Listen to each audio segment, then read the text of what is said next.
Salut, c'est Vince, bienvenue sur cette nouvelle vidéo d'In Tenebris que je vais consacrer à un groupe de la scène de New York à la fin des années 60. Alors, il ne s'agira pas du tout d'un groupe de rock psychédélique, je vous renvoie aux deux vidéos consacrées à la scène musicale psychédélique à l'est du Mississippi à la fin des années 60.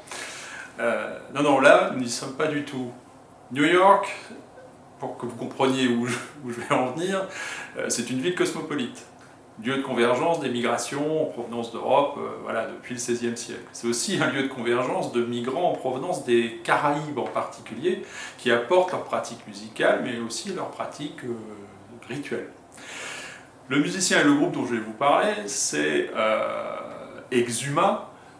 Le musicien, c'est un pseudonyme pour Macfarlane Gregory Anthony McKay, dit aussi Tony McKay, qui est un obéaman, c'est-à-dire qu'il pratique un ensemble de rituels, de cérémonies, parfois magiques, dans lesquels il peut y avoir des invocations d'esprit, mais toujours dans un sens bienveillant, puisque effectivement c'est un ensemble de pratiques qui proviennent à l'origine d'Afrique de l'Ouest, qui ont été apportées par les esclaves dans les Caraïbes, en particulier dans les Bahamas, transformées.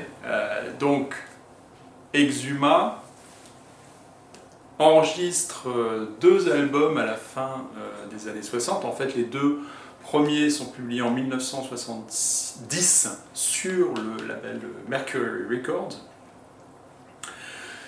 Exuma, il arrive à New York au début des années 60 et il va très vite fréquenter la scène musicale du Greenwich Village, où sévit principalement, alors le jazz bien entendu, mais aussi de la musique folk. Il va d'ailleurs fréquenter Bob Dylan à un moment donné dans son parcours. Donc tout cela fait que sa musique, c'est un mélange de folk et de ces musiques en provenance des Caraïbes, en particulier la musique dite calypso. Beaucoup de percussions, peu d'instruments électriques, et donc des ambiances parfois de carnaval, mais version caribéenne, pas du tout version Amérique du Sud, Brésil, etc. Le seul lien éventuel, si je dois en trouver un, avec la musique psychédélique, c'est qu'au sein du groupe, vous avez un certain Pepe Castro, qui était le chanteur des Blues Magoos. Tony McKay, ici, donc, il est musicien, il est écrivain, il est donc obéaman, il pratique cet ensemble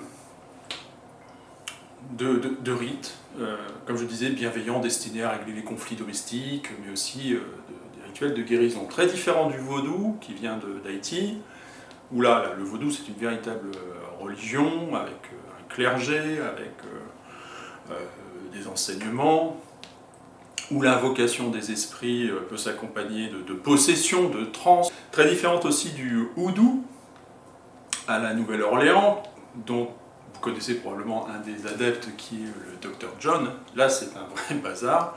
C'est un mélange de croyances amérindiennes, de cérémonies païennes en provenance d'Europe, de références aux saints catholiques, bon, bref, tout un bazar. Ce qui n'est pas le cas du tout dans le vaudou. Et ce n'est pas le cas vraiment dans l'OBA. Question musique, je vous l'ai dit, je vous en ai parlé, vraiment très intéressant. Les paroles sont, alors référence à l'OBA, je vous l'ai dit, aussi, voilà, la première chanson, Damn Fool, absolument superbe, une belle, superbe introduction superbe à l'album. Paul Simon Non-Tooth, c'est un zombie qui revient et qui se demande bien pourquoi il est là. Et puis aussi la dernière chanson de la première phase, c'est Fire in the Hole, qui parle en fait de la résistance des esclaves et aussi des évocations de l'émancipation des populations d'origine africaine dans les Caraïbes et en Amérique en général.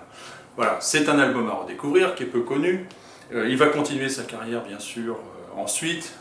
Je crois qu'il signe après Mercury sur Blue Thumb Records, si je ne dis pas de bêtises, ça m'arrive souvent. Bref, voilà. Exuma, Tony McKay, 1970, deuxième album. Vince, it's me. Cares about you. Salut.